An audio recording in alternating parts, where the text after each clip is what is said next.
NightMerica is an independently produced podcast. If you like what we are doing, please consider leaving a review at Apple Podcasts and showing us your support at patreon.com/Aaron Sagers. Welcome to NightMerica, a podcast that takes you on a tour of the abnormal, paranormal, weirdly true, and truly weird in every corner across this nation. Because whether it's ghosts, aliens, monsters, or monstrous humans, there's something strange in your neighborhood. Episode 49, The Dutchman Haunting, the Lost Ed and Lorraine Warren Case. Ahoy, hoy, NightMericans! Welcome to another episode. Of course, I am your host, Aaron Sagers, journalist, researcher of the weird, and currently you can find me on Paranormal Caught on Camera on Travel Channel and Discovery Plus. So, I'm super excited to have this gentleman with me, this guest co-host for this episode. And you guys, you know the drill. I've talked about this a lot. I like doing these podcasts because I get to bring in people that I've been friends with for a long time, people I respect, and really get them to tell a story, share a story from their own experience. And now this guy, Mitch, who is about to join us, I met him, must have been a decade or more ago, maybe about 11 years ago at a horror convention in Orlando, Florida called Spooky Empire. We were on, I forget the official title of this panel, but we were on a panel talking about the paranormal, about horror, and we just clicked on that panel and then remained friends throughout the years. And just a heck of a great guy. And really just, this is an incredible story that he's about to lay out for you. And I'm going to save it for him to break it down. But Mitch Hyman is best known as the creator and writer of the comic book and film character Bubba the Redneck Werewolf. That's right, Bubba the Redneck Werewolf. We'll get into that as well.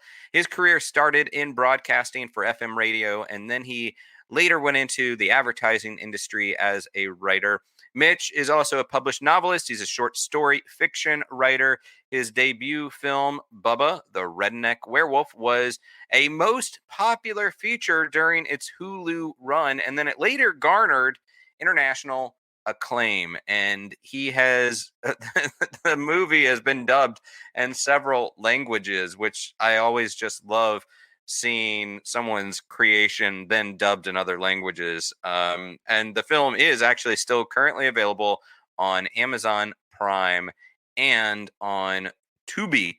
But we're going to talk a little bit about that. But this Dutchman haunting story is really going to be the main attraction. So without further ado, let me bring this gentleman into the feed.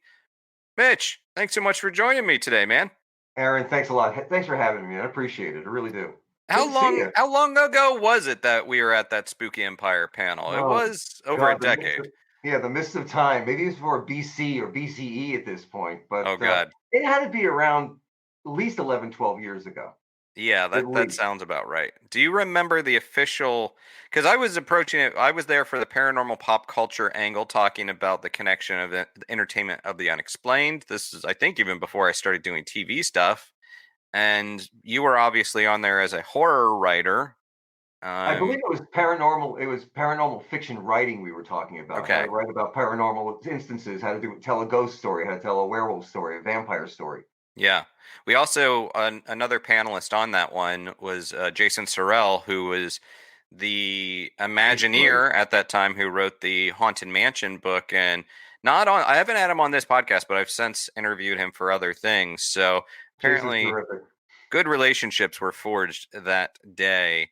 And man, with that said, we're hopefully we're seeing light at the end of this COVID tunnel, and I can't wait to get back to cons. You know, tell me about it. SDC, San Diego Comic Con, is where I usually am a panelist, and I have a lot of connections, a lot of people I deal with, and a lot of friends I see. 2 years in a row, it's been canceled, so it's kind of like there's just this. Let me put it this way: there's a hunger for all of us to get out there and go see our friends and get back into the groove of it all again. And let's just hope we can all pull it off. And I think within the next 3 to 4 months, we're going to start seeing the ice start to crack. We'll be able to get back out again. Yeah, I'm I looking think forward so. to it. Well, let's get into a little bit about you before we get into the main story. Yeah, okay.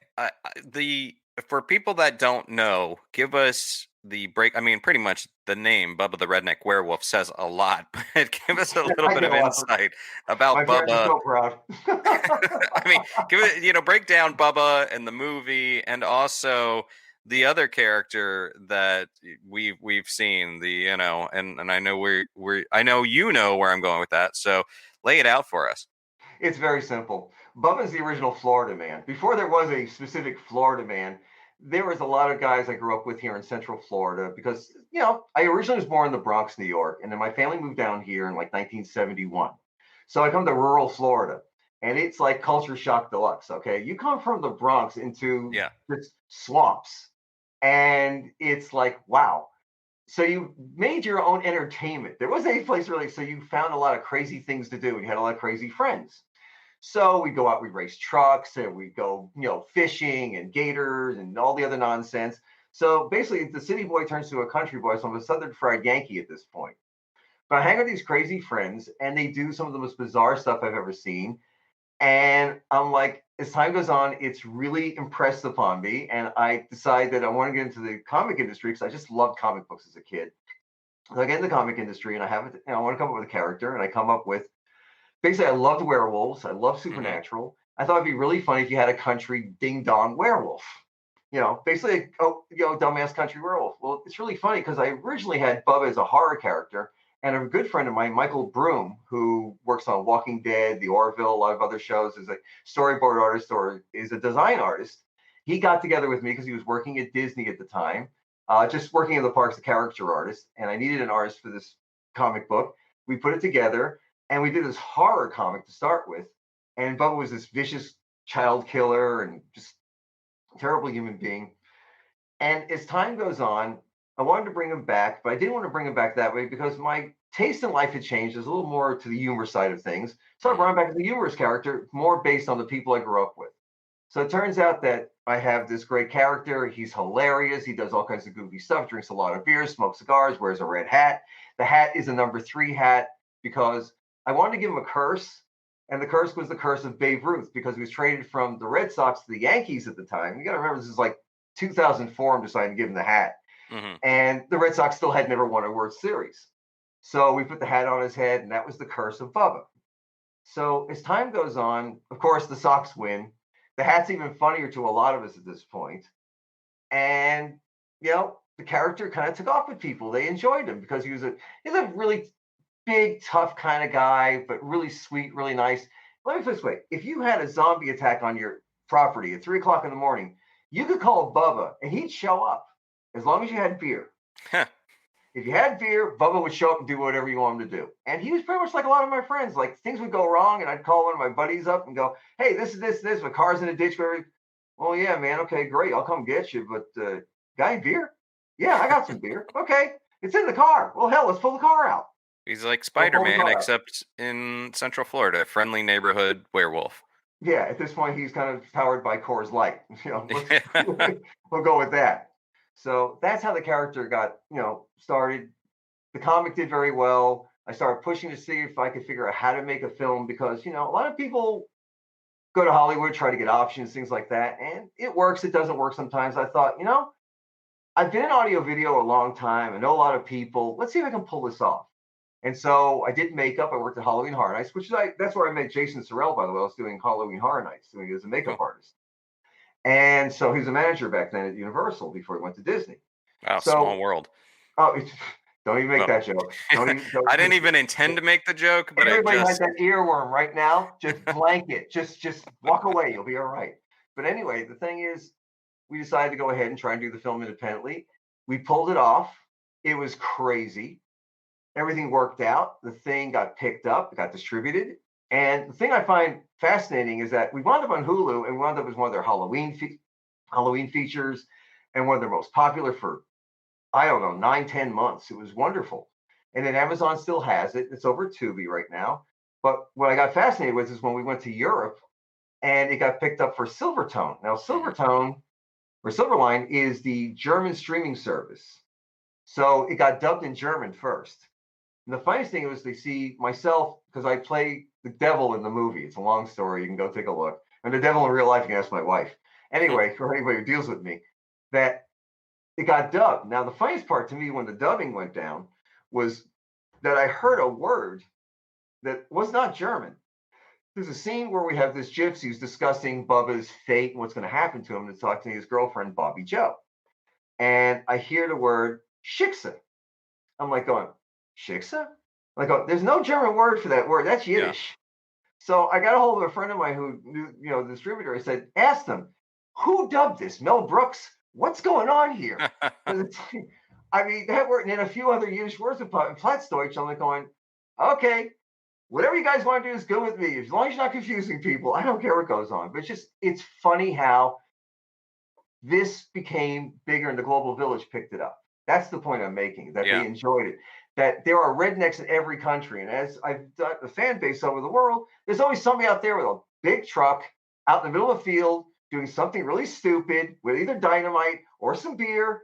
And it's a global thing. So I say that if we ever have to sit there and get the world to kind of come together, we can just basically go out in the fields, somebody just start a barbecue, get some beer, and just get some trucks go mudding back and forth and talk about whose engine's bigger or better or whatever it is, and you'll have it all worked out. Yeah, you're more, I think, Florida than Bronx these days with that philosophy. Thank you so much. Yes, unfortunately. And I say unfortunately, the sophistication. However, there is one thing, though. I am fairly sophisticated because I do know the right wine that goes with roadkill. Tan. Okay, tan wine goes with roadkill, just to let you know. And yeah, speaking of the devil character, I have to say that I've seen a lot of people dress as the devil, but you, sir, your ability to look like the devil is perhaps the peak, perhaps the best that I've ever seen. I think that's a compliment.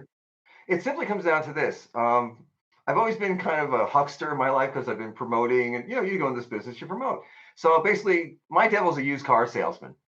Don't buy anything from him. Trust me on that, okay? And stay away from the undercoating. You don't even want to know what that involves.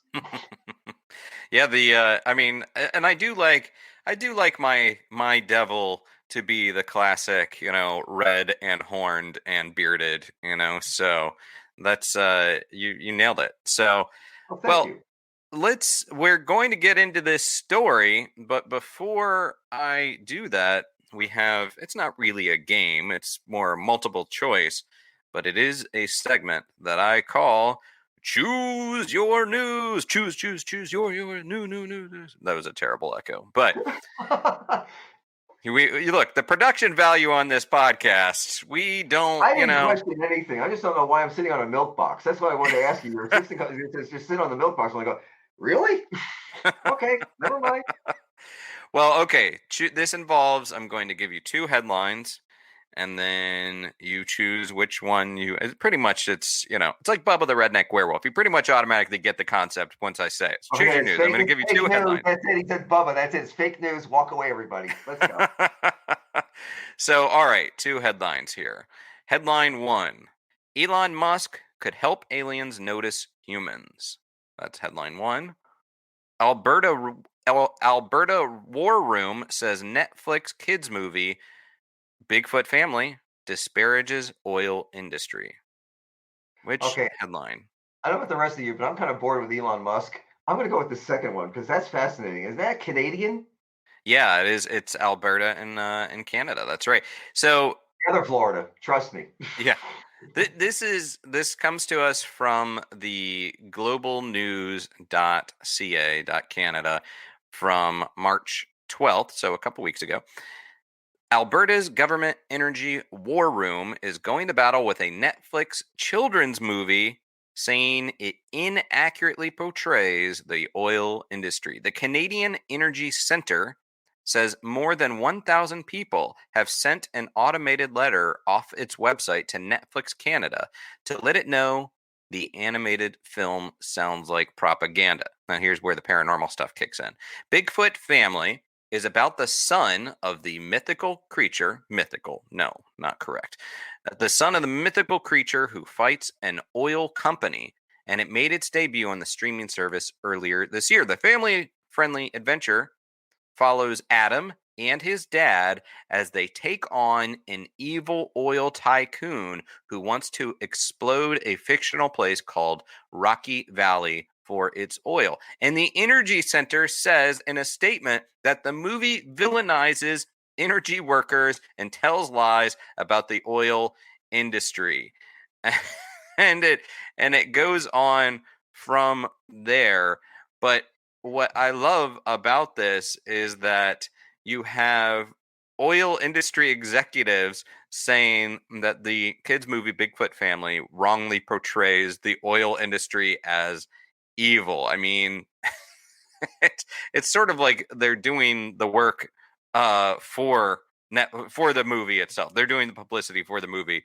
I was just curious what the tobacco industry was busy, so they decided to go over there for a while. Is that what it was? Yeah, exactly.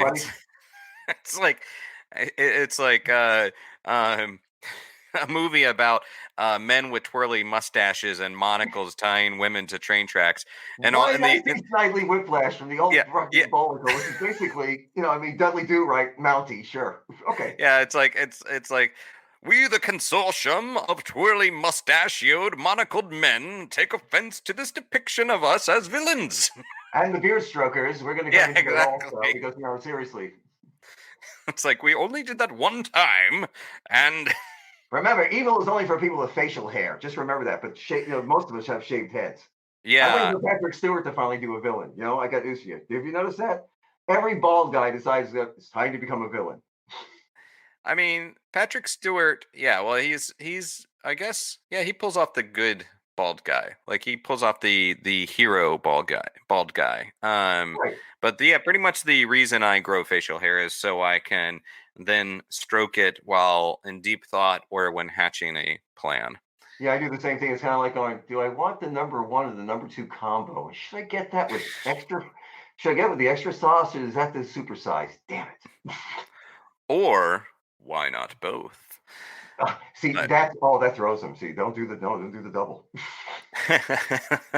Well, and since this is an audio medium, nobody sees us with the Mitch, if you can't see him, has a fantastic beard. But if you get on Aaron's third tier, now that's the one that's an extra $5 a month. You get to actually see all this. and for $10 stills, and for $15 you don't get to see anything. We'll just go like that. It's over, and everybody can leave you alone. How's that? I'm working on a tier for the Patreon, patreon.com/Aaron Sagers, where I'll just actually send beard clippings to people. I don't know what level that's going to be, and I don't know grow who your would own want host. it. Yeah. So here's what just use the DNA and grow your own host. Yeah, they would. I think they could do that pretty easily. They just need a comic book. People love that. Yeah. You and sea monkeys, okay? I never, I always wanted to order the sea monkeys from the back of the comic books, and I never did, and I'm filled with deep regret that I never ordered them. You know what those were, right? They were shrimp, right? Or they were brine shrimp that you would get at the fish store. You could feed your guppy. Yeah. I don't know, the comic book panel, they always looked like they were having so much fun, the family of it was the a great nuclear family. It really was. I mean, it was like mom, dad, the kids. Great. I mean, let's face it, the sea monkeys had better family values than most of us, in the real world. Let's face it. I think maybe that was what it was. We wanted to join the undersea kingdom, and you'll be one of them. Maybe Aquaman would stop by for lunch every now and then. Right. And actually, it makes me wonder if the Snorks. I mean, I wonder if the Snorks had to pay the sea monkey people any. Because that's a pretty clear. It's like we have the Smurfs. Now we're gonna, take the Smurfs, put them underwater. They're basically ripping off the sea. You may not want to draw that line because there could be a copyright infringement going on here between the sea monkeys and the stork. They did have those little the sea monkeys had those little things on the top of their head, and the storks only had the one. So true. You cut it back by one, you don't have a copyright infringement. You go to 2 to 3, you may have a trademark problem. This business is a pain in the neck. I got news for you. Seriously. I mean, the one great paranormal thing should be IP. Not intellectual property, intellectually paranormal, because the way this thing all works. Well, that's why lawyers exist. I always thought, and this is such a lawyers exist. I always thought they were ghosts. Beard strokers, every one of them. Beard strokers, and I always twirlers. thought with the Smurfs and the Snorks, I think the Smurfs came first.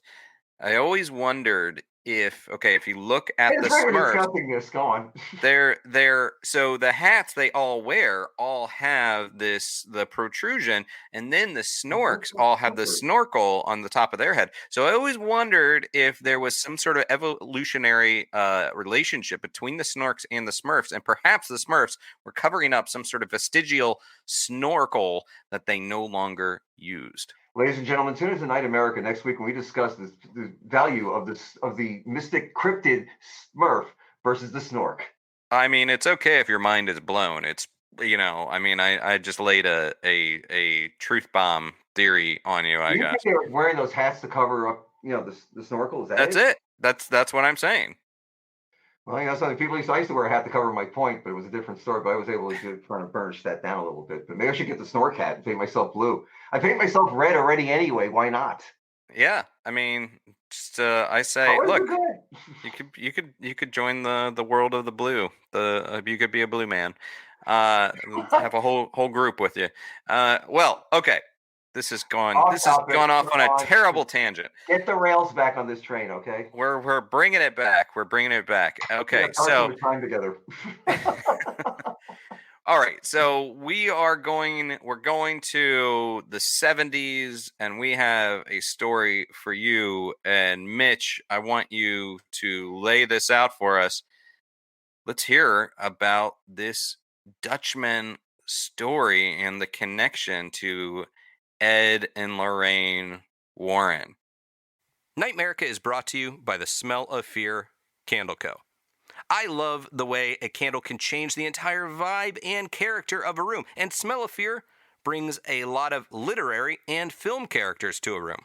These scents are inspired by characters and settings from stories and history. For example, there is the Telltale Heart Candle from the Essence of Poe collection, and that smells like the infamous oak floorboards with just a hint of tobacco that I imagine the crazed narrator of that story was frantically smoking.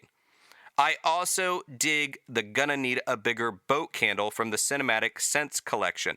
Jaws is one of my favorite movies, and this candle, it puts me right in the action. It smells like salty sea air with the wood of an old fishing boat and just a hint of whiskey that Quint was most certainly knocking back. In fact, I was just burning the Gonna Need a Bigger Boat candle last night as I was reading a book, and it really just set the scene for me. Okay, I'm a paranormal researcher and journalist, and I have to say that I love the Sasquatch candle, obviously, from the Cryptid collection.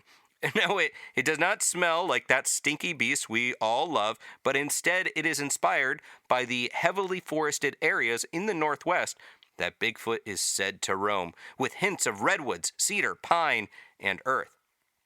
Other collections include the Literary Redolence or Televised Temptations. There is also the Whiff of King. Think of Stephen King.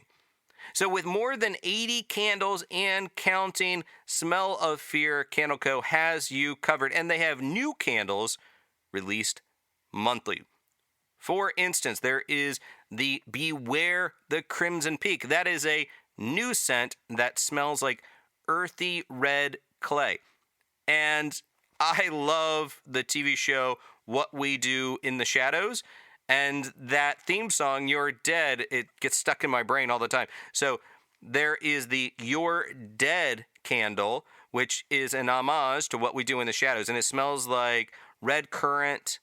And there is also the Spellman candle inspired by The Chilling Adventures of Sabrina. And that has a classic dragon's blood scent. So these candles are a coconut soy blend with no paraffin, so they are eco-friendly. They're organic, renewable, sustainable, minimal environmental impact. They're also clean burning, and there is almost zero soot in comparison to other types of wax candles. I also like the fact that they are slow burning, and they have this fantastic scent throw. It fills an entire room, and it's nice that they're not made with nasty chemicals. So these candles are available in several shapes and sizes, as well as in different wax melts. Plus, Smell of Fear Candle Co. donates a portion of profit to various nonprofit organizations monthly. Past donations have gone to COVID relief funds and pet rescue organizations. And that's just really nice. I like supporting a company that supports others. Finally, with the code NightMerica, you can get 15% off your order at thesmelloffear.com. Again, code NightMerica for 15% off. So check them out, Smell of Fear Candle Co. They make good sense. Very simple. And again, like I said, we were discussing comedy just now, but remember, I mean, I'm a filmmaker. So again, we mentioned Mel Brooks earlier. Remember, he did Elephant Man, Blazing Saddles, Francis, my favorite year. As a filmmaker, you're telling a story. And this is a phenomenal story. And it's one that I've had in my back pocket for, I can't even tell you how many years. It starts with a friend of mine who's called Dr. John Catapano. John and I have been friends since I'd say around 1989. And we met, because he has the same interest I did in comic books writing. He was a writer also. He'd done some audio video work and things like that. He'd been a cameraman for ABC. He had been working with National Geographic. He actually went to Antarctica on a couple of expeditions that became documentaries later on. He was a combat photographer. And he always was the kind of person that to me was always fearless. I saw John go into situations most people wouldn't even deal with, and discuss things that most people would kind of cringe about, but John could just kind of go at it. And I always wondered what really sent him off. And it turned out, after knowing him about 5 or 6 years, he finally one night we're sitting there, we were at a convention, having a couple of drinks at an outside bar. And at the convention, and this is one before you and I, Aaron, we were talking about ghost hunting and things like that. He brought up the fact that he had known Ed and Lorraine Warren. Now, I wasn't exactly familiar with the Warrens at this time because I was more familiar, believe it or not, with Hans Holzer. When I was younger, I used to really be fascinated with the Hans Holzer books. Right. Great books. And, just going to give a shout out to the Holzer files with my buddy Dave Schrader on that. Yeah, but he literally wrote the book on ghost hunting. He did. For a lot of us, that was the go-to because we didn't know a lot about the Warrens at the time. So John starts telling me that he is a college student in 1974. Now, 1974 was a banner year for hauntings. If you look it up, you'll see that there was the Amityville, there was the Prawn family, there were several other incidences. So 74 was the year after The Exorcist came out. Now, again, there's an old saying in mysticism that thoughts are things, words have power. So people after The Exorcist were more focused on paranormal. So a lot of energy in the air, a lot of things going on. Maybe it was just a time that was ripe. I don't know. All I know is that this was a very bumper crop of hauntings for 74. But the haunting I'm going to tell you about was nothing like the other ones in a lot of ways. They have a lot of commonality. There was a child involved using, let's say, a Ouija board, or there was an incident where the house had been built on an area that wasn't, very good for building a house on, maybe a burial ground or something like that, or there was somebody involved with it, or maybe there's a witch involved, like the Bathsheba incident. But this was something really unusual, and this is how it went down. So in 1974, John is a pre-med student at William Paterson University. During the fall festival, they decided to have like some other things, like instead of just the bobbing for apples or the usual things you do, dances, whatever, they decided to have the Warrens, who were not unlocal because they were in Connecticut. They were in the general vicinity. They'd been known in the area, tri-state area of Connecticut, New York, New Jersey, even Pennsylvania. So they had them come out to the school and do a talk on paranormal investigations, ghosts, and what have you. Now, the school also was home to a mansion called the Hobart Mansion. Now, the Hobart Mansion was part of the school, granted to the school, and was used for the administration for record keeping or parties or other things. It was very, very fancy upscale, a typical mansion. It was built in like the 1700s, 1760s, or whatever. And it also was the scene of several incidents that created basically another haunting. It was well known on the campus. Anybody who's attended the university has always heard the stories about that the Hobart Mansion is haunted.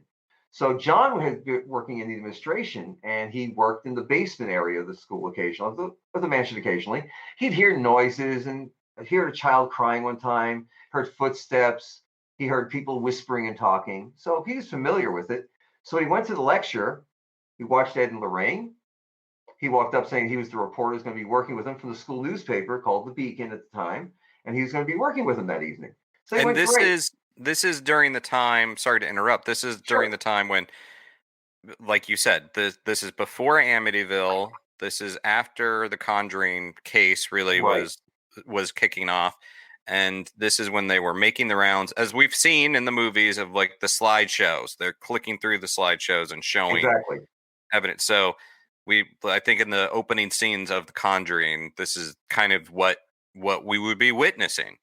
Pretty much, I mean, and John never saw the movie, to be honest with you. I have. And for what he's describing, it sounded like pretty much the standard Yeah. thing that they would do. So, because they were known to do this, they went to a lot of schools and stuff. Now, John, at this point, like I said, decided, they asked him, would he mind coming along to see what they're going to do tonight at the Hobart? He said, I worked in the mansion, so yeah, I'm very familiar. And he and Lorraine kind of hit it off because they started talking about John when he was younger, had a couple of paranormal incidents. And she said, would you like to come with us? And he said, of course. So they walk out of the school, they walk out of the building that they're lecturing in. As they're walking out, another teacher approaches them and introduces himself to the Warrens. And he knows who the Warrens are and says that he has a friend who's having a paranormal problem. Now, Ed and Lorraine said that they were interested, but they were going to go do the Hobart Mansion that night. And he'd like to come along and they'll discuss it afterwards. So they all went across. They went to the Hobart Mansion. They went to the mansion, went downstairs.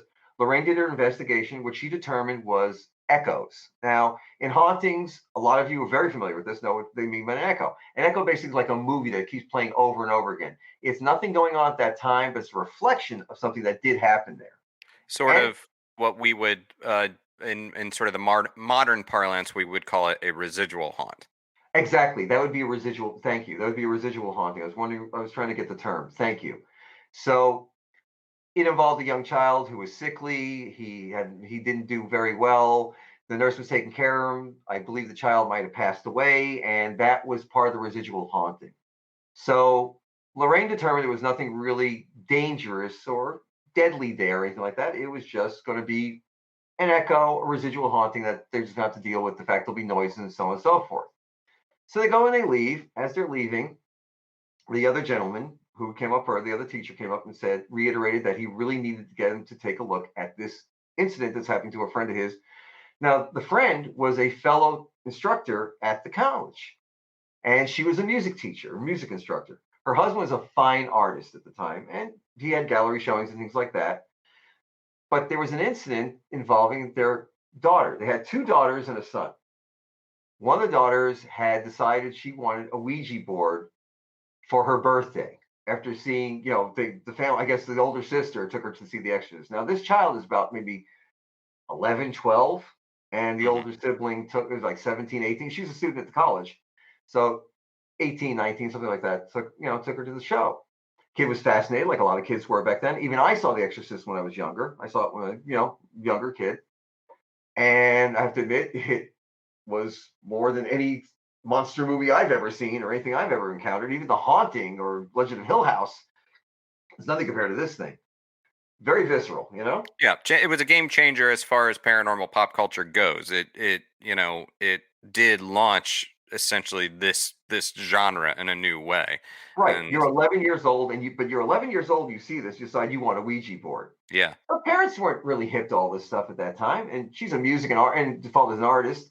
And of course, with that kind of that kind of background, you're gonna be very, open-minded, I suppose. So they got her a Ouija board, and after the Ouija board, then everything started happening. Now, again, we're talking about the third to fourth week of October. Okay. So the Warrens agree to go and take a look at what's going on.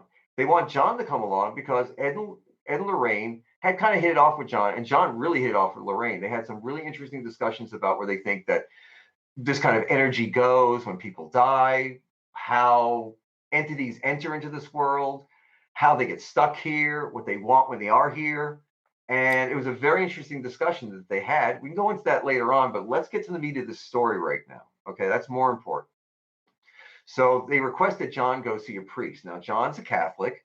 He hadn't done confession in a while, but they said it would be better to protect him. Lorraine already had an inkling something wasn't right, but she also was making sure that, like a good investigator, she had her bases covered. So she wanted to make sure that John, being a Catholic, had gone to confession and was at least protected in that way. I Okay? mean, they definitely Great took their precaution. Catholicism very seriously. Like Yes, they did. it was not just for show. They did take the belief of things very seriously, regardless of what else you might think about them. They were legit as far as that faith. They were very well grounded in their faith. Yeah. And that can help a lot in these kind of investigations because faith can be the thing that'll hold you back, get you away from a lot of stuff. And that's what happened here. John goes, sees the priest, gets himself confessed, takes care of business. And then the next day they go drive out to this house that's in the town, which is nearby the university. And it's Wayne, New Jersey, Wayne, New Jersey is named for a very famous Revolutionary War hero, General Mad Anthony Wayne. And you got to remember, this area was settled by the Dutch. So you had a lot of very famous families, including the Schuylers, who Betsy Schuyler was engaged to Alexander Hamilton. And all the families knew each other and kind of there was intermarrying or whatever. So you had a lot of different families up there. You had the Van Dynes, the Van Ripers, you had the Schuylers. So it was really Dutch country up there, that part of New Jersey. That's who settled it. So they go to this house, and the house now had been moved from its original location to this location. That was not uncommon because a lot of houses a lot of the more famous historic houses in New Jersey have become state parks, but they had other outbuildings or smaller houses that were part of the estate. But as the estate got divvied up or turned to a state park, the house would be moved someplace else. So it wasn't unusual for this to happen.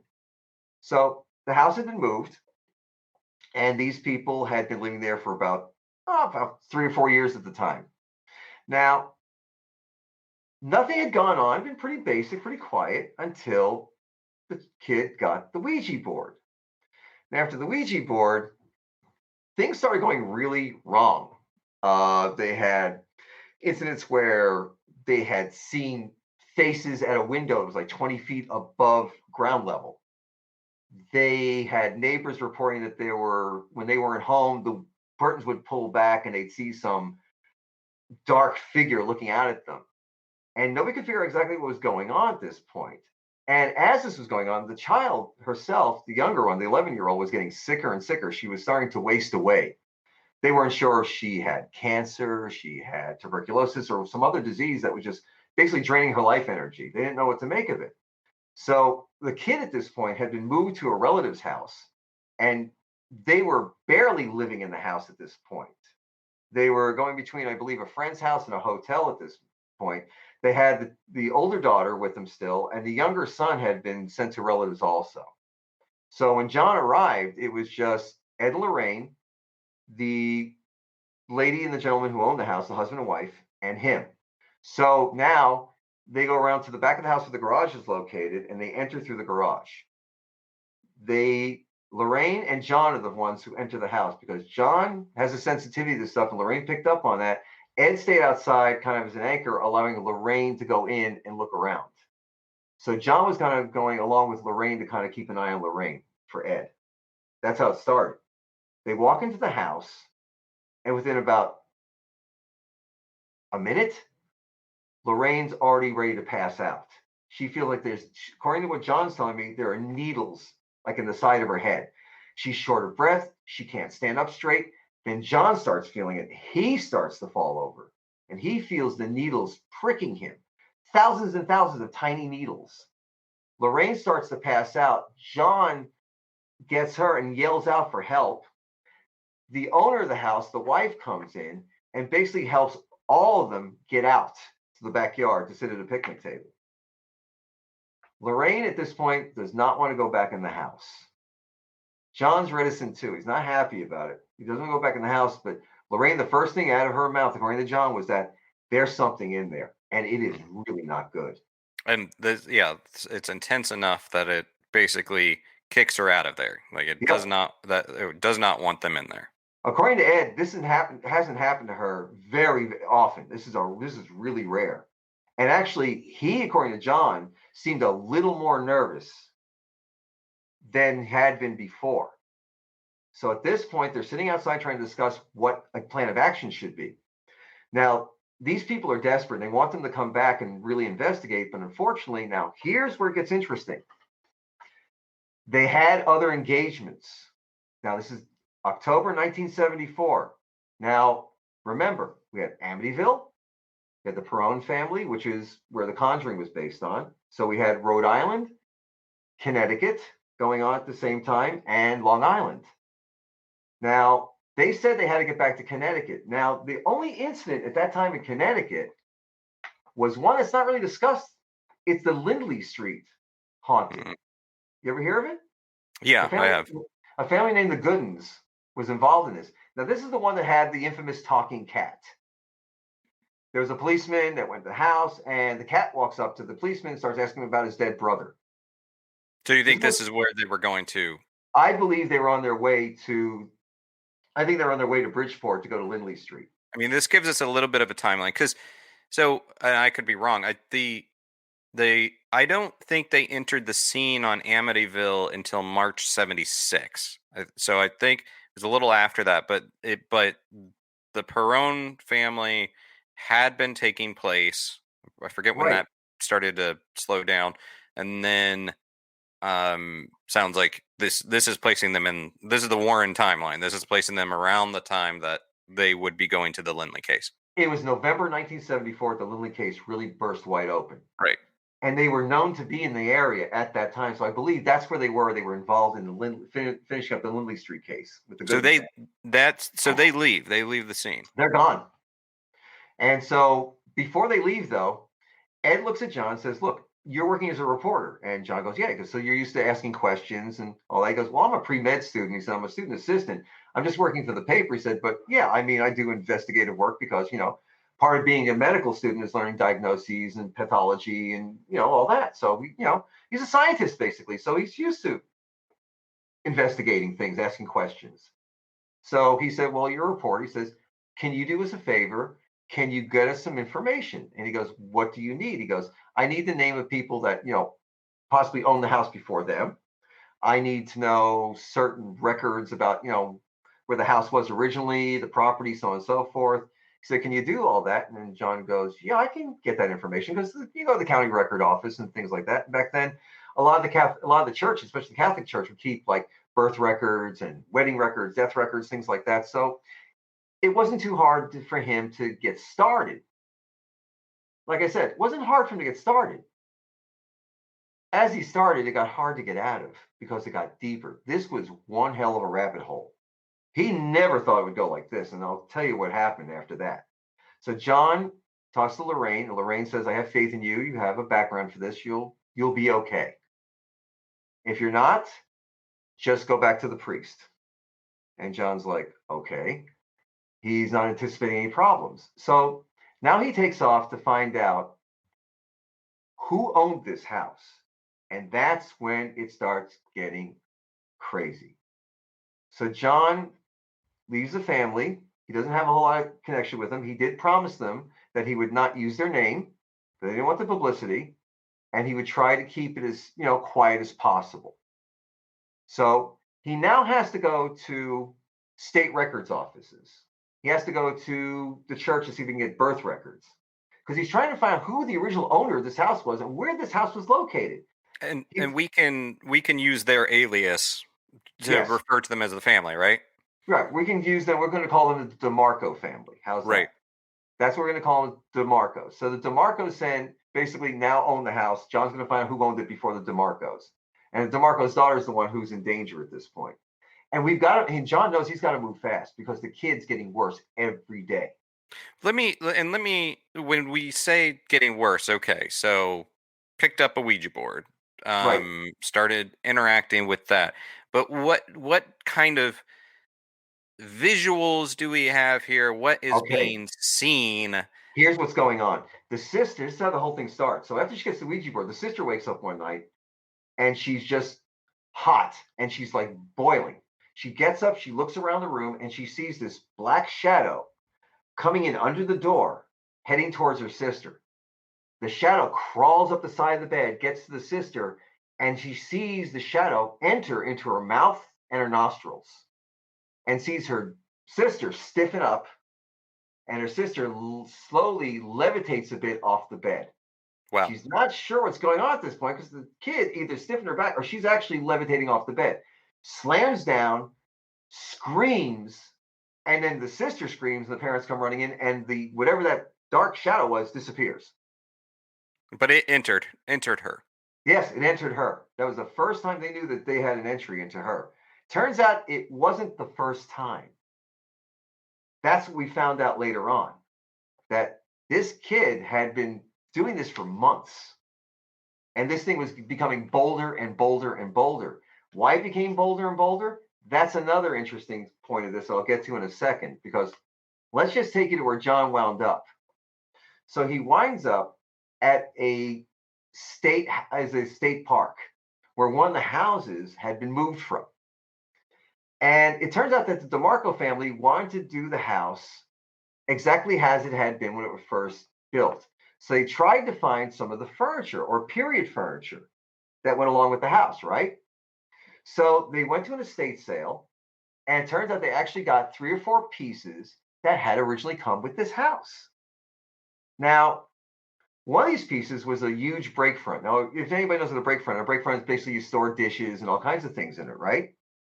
So the break front was put into the house. Now, John does a little more research, finds out where the house came from, gets an idea where the family is. So he wants to have a meeting with the DeMarcos again.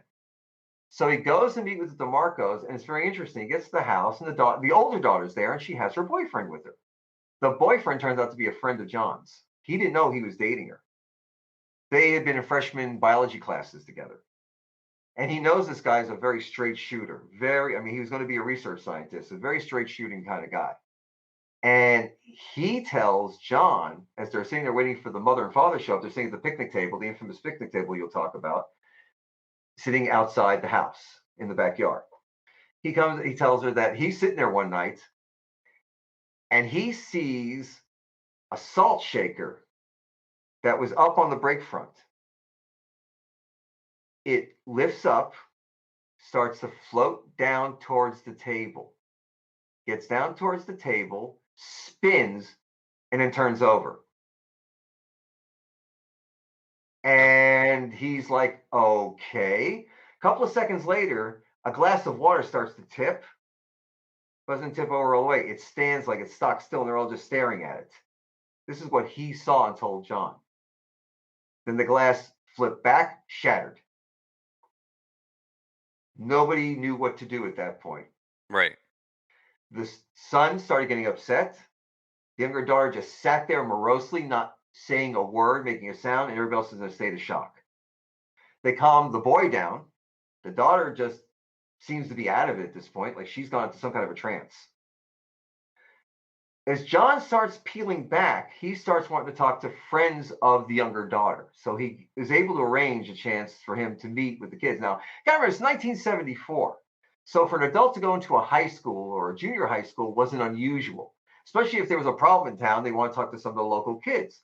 Well, back then, adults had a different level of respect because back then you didn't know a lot of like the molester. You didn't think about that. This was an adult and you respected all adults. Got to remember, 1974, okay? So put your head in that game. That's very important. And this family, the DeMarcos, they're all in with John at this point because they need help and they're desperate. And they haven't heard from Ed and Lorraine, so John is still handling all of this for them. Right. He's their go-to. At this point, is he trying to report back to Ed and Lorraine, or is he just collecting data and investigating? He's collecting data because getting a hold of them is not easy. He tried once, but they were again gone. So he again, 1974. We're not talking about mobile phones. No, answering machine. That basically even the answering machines were rudimentary, if even there at that time. So he would occasionally get maybe somebody who was at the house or get word through to a contact that he finally was able to get. It was really difficult. Let's just say he was kind of left on his own. He was just waiting for them to check back in with him. And they would check back in, I guess, at the school newspaper. It was the only way they really could get a hold of them, or the student union, or the professor originally they contacted, or maybe the DeMarcos. I never got clear on that. I'd have to really discuss that with John. It's very difficult for John to discuss this, to be honest with you. Every time he does, there's an incident. And we'll get to that in a little bit too, because I was witness to a couple of them. We'll go into that in a minute. This is a really strange energy situation. Anyway, John interviews the kids. He finds out later on that there's more stuff that went on because the kids started coming over in the afternoon and they started becoming part of the seances. And then they contacted that they wanted to know who the entity was that they were talking to. So one afternoon, they all put their hands on the planchette and it spells out the word, the Dutchman. He names himself the Dutchman. And so this is how they know who they're dealing with. Right. After that, it makes me think. It just makes me think of those. It's such an innocuous sounding name or word, and yet it makes me think of like Captain Howdy from The Exorcist. You know, naming oneself with this sort of innocuous, innocent sounding label that then comes to have a lot of gravity and a lot of weight to it. If you notice, entities are very specific about not naming their true names because right. in the world of mysticism and magic, and I've hung around with a lot and did research with a lot of witches. If you name a thing, you have power over it. So not to name a thing is very important for them. So they will come with these like names like Captain Howdy, or call themselves Aaron, whatever name comes to their mind, or the stranger, whatever they want to call himself. But this guy decided to call himself the Dutchman because back then, I think when he was doing business there, the townspeople would say, "Oh, that's the Dutchman," because he was a moneylender. And so you'd always get like, that would be, "Oh, that's the German guy." Because back then, again, 1890s, 1880s, you were done by an ethnic or this kind of background name, Right. A lot of times it'd be like, well, that's the Dutch gentleman who lives up the street, so that's the Dutchman, so on and so forth. So he called himself the Dutchman. Okay, that's it. The problem was when they got the name, then things changed again. There was another incident where the kids came over and the girl was sitting in the chair. And all of a sudden, she starts to scream, but no sound comes out of her mouth. This is John talking to 5 or 6 kids who witnessed this. So they're scared. The kids jump up to try to get her. The chair skitters away from the table, spins wildly around, lifts up off the floor, slams down again. And there are 2 boys that are there who are on like the middle school football team. Big farm boys. Can't pull her out of the chair. They get knocked off to the side. Now it's complete mayhem in the house. That's only one incident. There were at least 3, 4, 5, 6 more incidents like that, involving even the family dog getting possessed and almost tearing the mother apart and racing it through the house. This got really, really bad. And as John tried to dig deeper into it, he finally found the name of the person that owned the house before. It turns out he was not a very well-liked person. He was a moneylender. He also had a proclivity for, they say, and we haven't gotten all the proof on it, but we did find a name that correlated with some people from a society called the Golden Dawn. Now, if you're familiar with the Golden Dawn, that was Aleister Crowley, who was very prevalent in New York society at that period of time. And you know that mysticism was really big back then. Even Houdini was investigating mystics at that time, right? So they think he possibly, because he was in the money trade, he was a very wealthy gentleman. And we know that some people have interesting hobbies, especially when you're wealthier, you will get involved in all kinds of interesting things. And we're going to leave it there. We can take a look at today's modern day millionaires and see the kind of billionaires and see the things they get involved in, correct? And we won't even go that far. But let's just say that he was interested in it. Also, it's power. And he also had a proclivity for the ladies.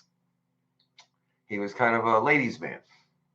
And it seems that an artist and his wife had moved into town, but they had wanted to open a flower shop and wanted to borrow some money to open up this flower shop. Well, turns out that our Dutchman took a shine to the woman. But you see, you got to remember something. The Dutchman also was known as a very hardcore racist. Now, a lot of people were very racist. Did you even see another movie that is based on some other Warren investigations. You'll see that he didn't want anybody who was Jewish or Italian or of certain ethnic backgrounds living on his properties or anywhere nearby, right? And it was prevalent with a lot of people back then. It wasn't just unique to this one individual because our Dutchman was the same way. When he found out that this was an Italian immigrant who had married a Jewish woman, and they both were in New York and had moved to New Jersey because the families didn't like it because of the fact one was Catholic, one was Jewish, and it was kind of, not considered a cool thing back then. So they left New York and moved to New Jersey. Now you gotta remember, moving to New Jersey was like going to the woods. Okay? You gotta remember, this is the 1880s, 1890s, so it's in early 1900s. So it wasn't like really well paved roads and things like that. You're out in the farm country, okay, trying to establish yourself. But Wayne was a nice little town. It was near Paterson, so it was established communities. So he wanted to open this floral shop. He didn't want to lend the husband money because he was Italian, but he really liked the wife. It seems that he had come from, we can find out later on through a newspaper article, somehow something had gone wrong during a meeting between a local businessman or somebody who was at the apartment of these people. The wife threw herself out of a window, committed suicide. Was our Dutchman involved? We have some people that are saying from the family that he did take a liking to some woman in town at that same period. And it was involving a business deal that had gone very foul. Okay. So we have only some newspaper articles, some bits and pieces, but they found the Dead Sea Scrolls with less information. So bring it back to the house. Like, how does this come back to the events of that All right. of the house? So now we go back to the house. So now what we can find out, might have made a deal with, let's say, an entity on the other side. Okay. How did kind of a deal with the devil? How did you? Okay, so based on how did you figure that? How did John discover this? John found this out because as he's looking through, the break front. Remember I talked about the break front? Right. It turns out that the child had been playing in the house and messing around and bumped into the break front. A door in the break front had opened and there was an urn, like a brass type of urn that had been inside the break front. The kid thought possibly maybe there was some treasure or something in it. Now, a lot of times funeral urns and things like that will be almost the same way. They'll put them into a family piece of furniture, whatever it is. So she went to have it sealed in black wax, had some strange writing she said on it. And according to what we found out, she cracked the thing open. When she cracked the thing open, her Ouija board, which really hadn't been working all that well, became working really well.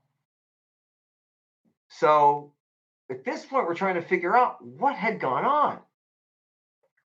I couldn't really get a clear answer. John started doing more and more research into how this guy operated, how these things work, started getting into the paranormal, and started determining that some of these people would do things like try to capture demons. There was a thing back in the 1890s to try to capture spirits. People would try to capture spirits. They'd have remember spirit jars? Things like that? This was basically a spirit jar situation. You can still buy them at Disney at the Haunted Mansion. Funny. It's funny, but you're right. Weirdly enough, you can try to buy these things. I mean, they've made a joke out of them, but they're very serious about back then. You can even go on eBay and see ghosts in jars and things like that. Right? Yeah, it's not a even though it's, I guess, newish on the auction site, it's newish 20 years, but it's not new in the scheme of paranormal stuff. It goes on. That's the point. It is a thing. And it's been proven that these people did this. And some people actually kept these jars around for a long time as, curios. And they sell them at oddity shops and stuff like that. Oh, you can buy a ghost jar. Well, this guy's ghost jar didn't contain a ghost. He had contacted something very dark.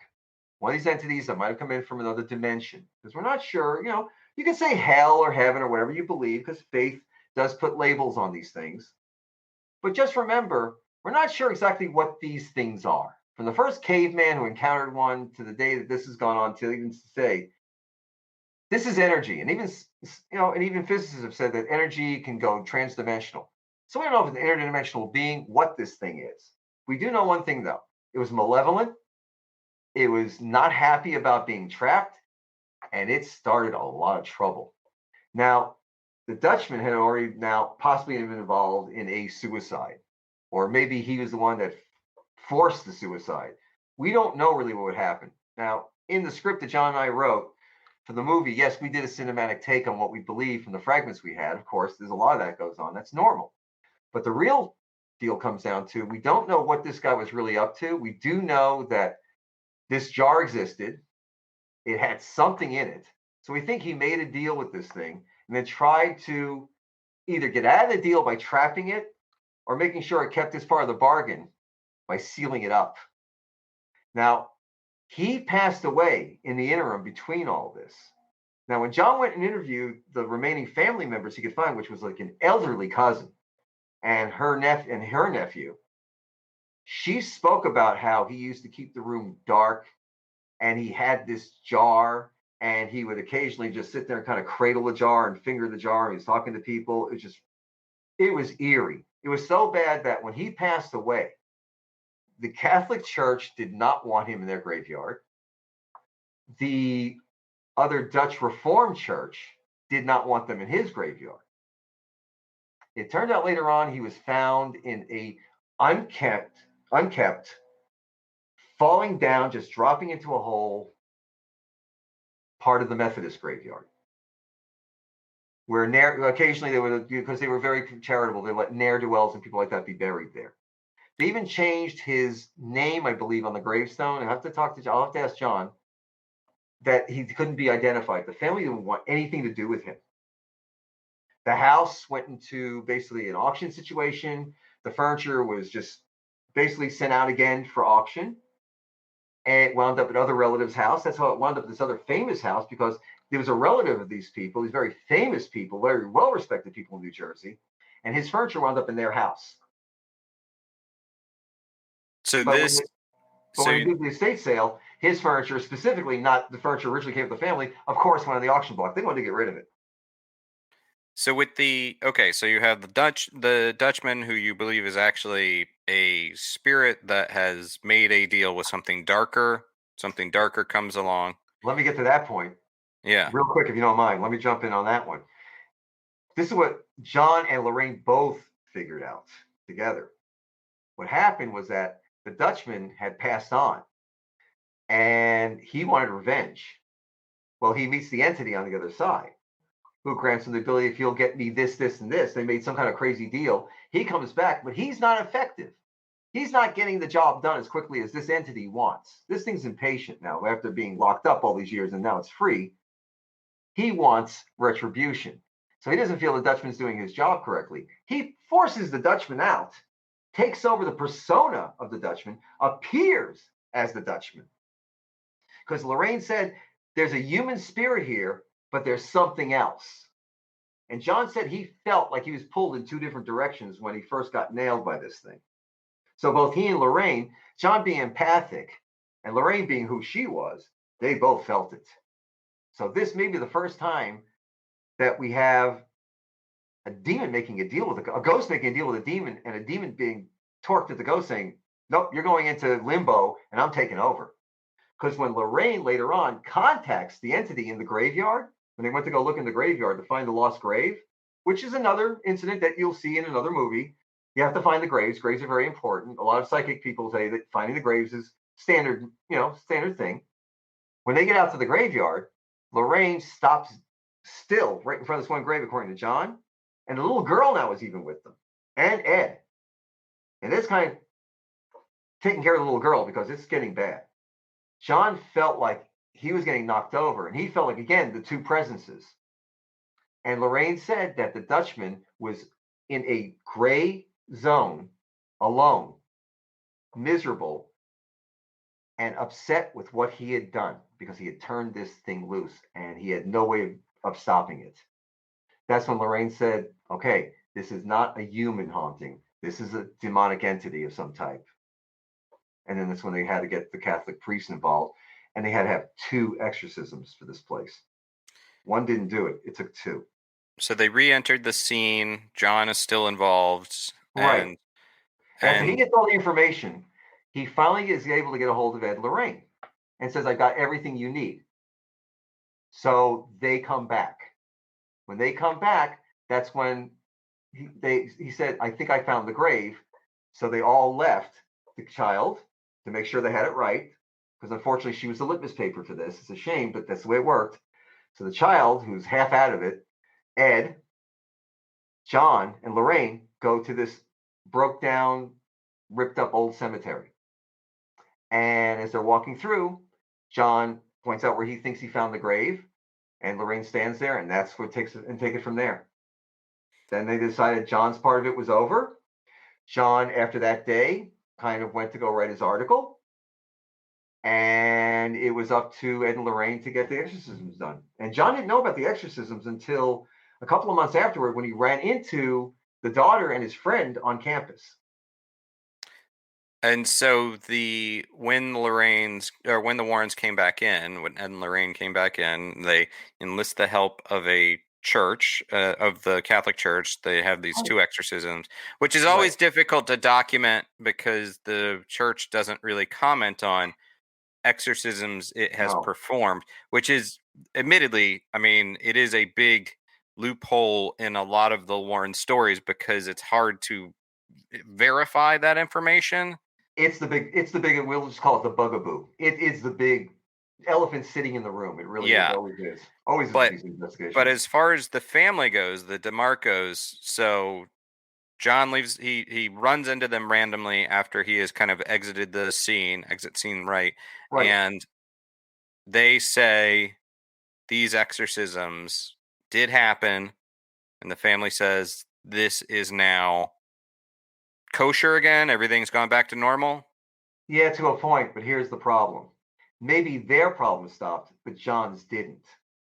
That's where it comes down to. Because when he sees his friend again and the daughter, he's not telling them that for the last few months, he's had sitting in his house or sitting, even at the school, he's sitting there, and the overhead light will flash 1, 2, 3. Now that 1, 2, 3 also happened at the house. Before an incident would happen at the house, the DeMarco family, all of them would say that they would see the lights flash 1, 2, 3. And then something would go on. So John starts seeing now the 3 lights flashing. And then things would happen. Like he had electrical appliances would literally blow up.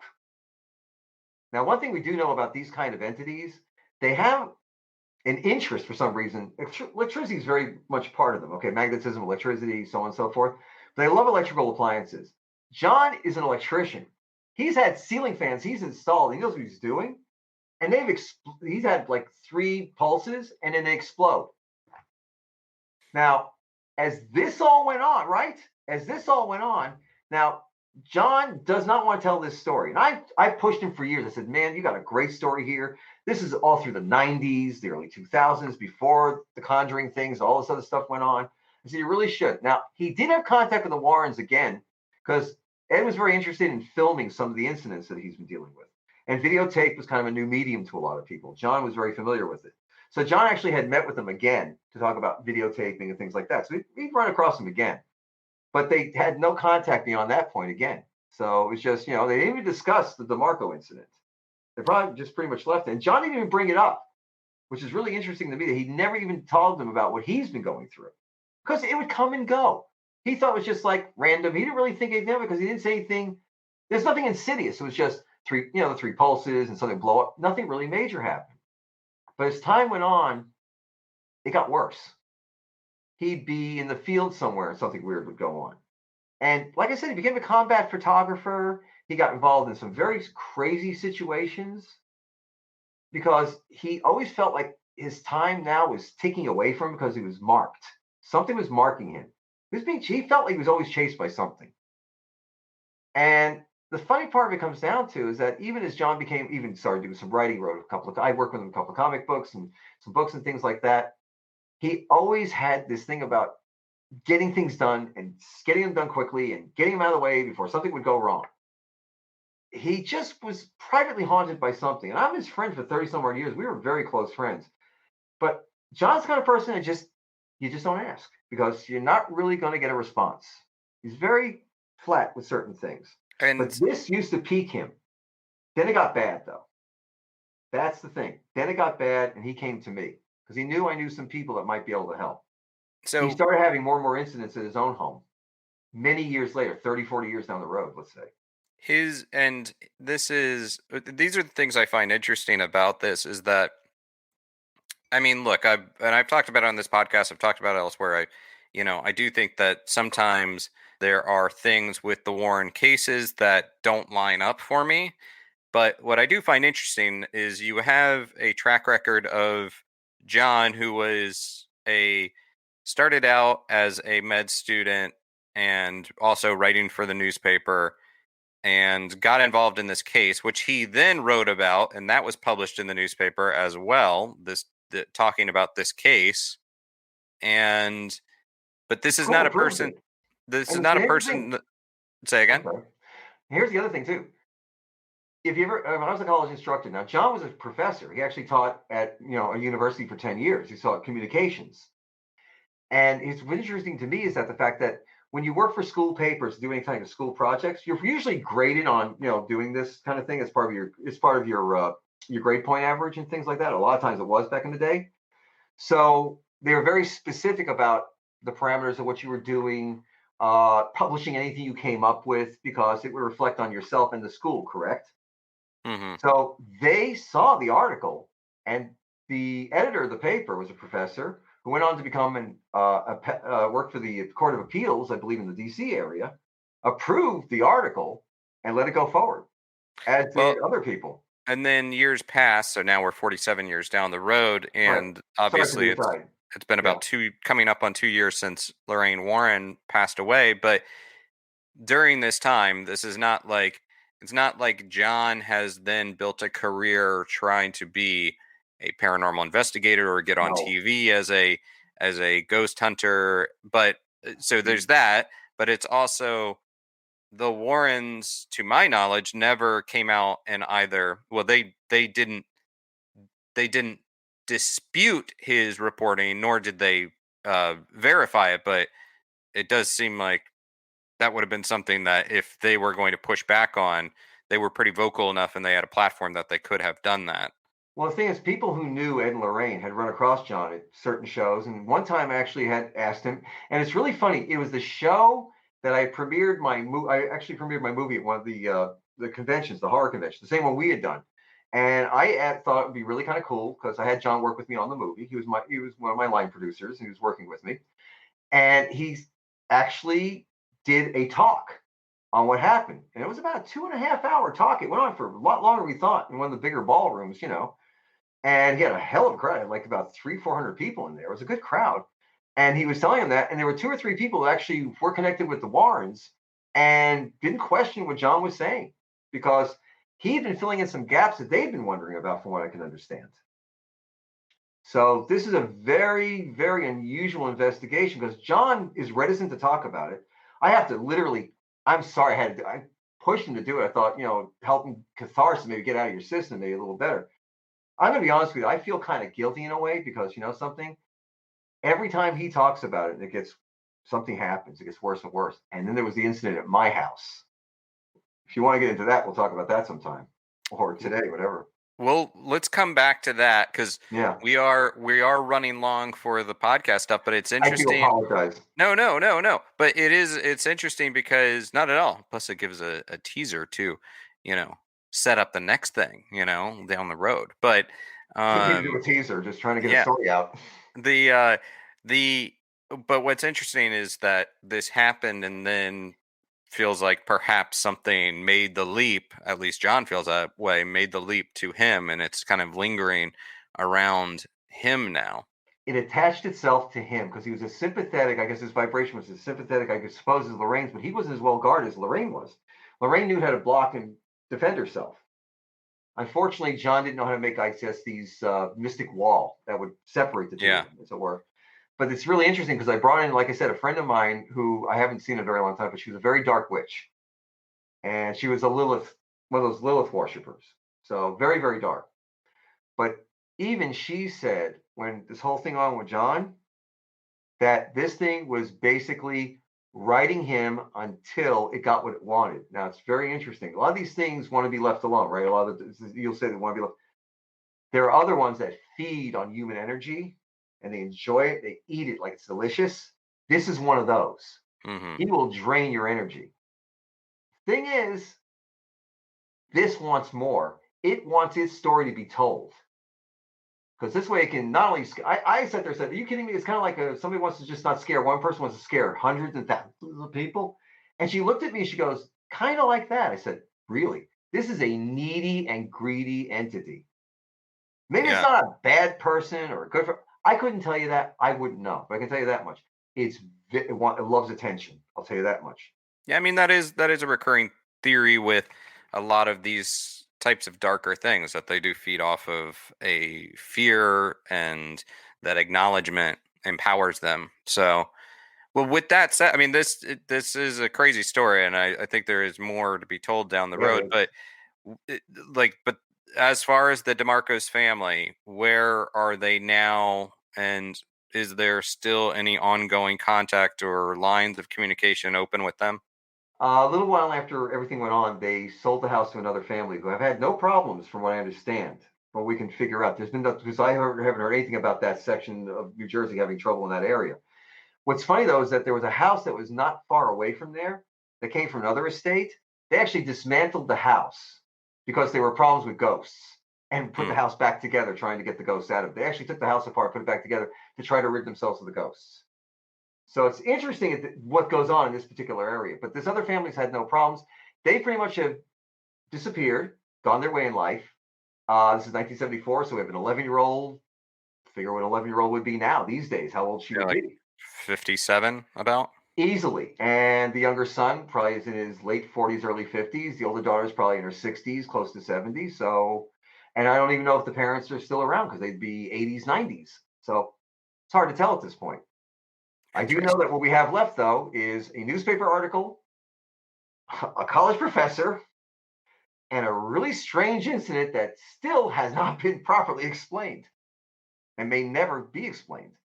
Well, and just that imagery of the thing coming into the room, the shadow, and then going into the girl is terrifying. There was more. Believe me, there's more.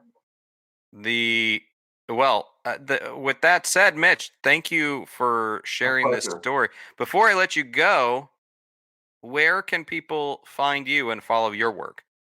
It's simple. If you want to know more about this particular investigation or any other work I'm doing, you can go to www.themitchhyman.com. You spell my name as it's spelled, MITCH, H, two H's, YMAN.com. And you'll find other information. I'll be honest with you, it's been kind of quiet because of the pandemic, everything going on. I haven't really done a lot at the website. I've been working on another film project, some other things. It was a Bubba project, some other things. But I'm now refocusing, like a lot of us are. I'm coming out of my cocoon, and we're going to get things rolling again and see what happens. But as far as this piece goes, Aaron, I'd like to see this thing get a little further, because I don't think the public's ever seen anything like this specifically, okay? That's just my opinion. And I've been around this stuff for a bit. Just saying. I definitely want to hear more. So cool. Well, Mitch, thank you so much for your time. And we'll keep track of this. And as more things develop, one last thing. I'm sorry. One last thing. If you are interested in seeing the video I did with John, you can find it on YouTube, on my YouTube channel, Mitch Hyman. You'll also see Aaron and I doing a paranormal investigation panel with Al going back and some other people, Ting Rapperson, some other folks at a comic convention from a couple of years ago. A MegaCon. Yep, the MegaCon that we did, which was brilliant, great. You really enjoyed that panel, Aaron. We had a great time. It was wonderful. But again, if you want to go there and take a look, also you go to horrorfuel.com or use the link on my website, and you can see the full interview with John, where he discusses what he went through and what went on in his own words. Thanks for listening. Please consider giving NightMerica a review on Apple Podcasts. It really helps raise awareness and boost the show's rankings.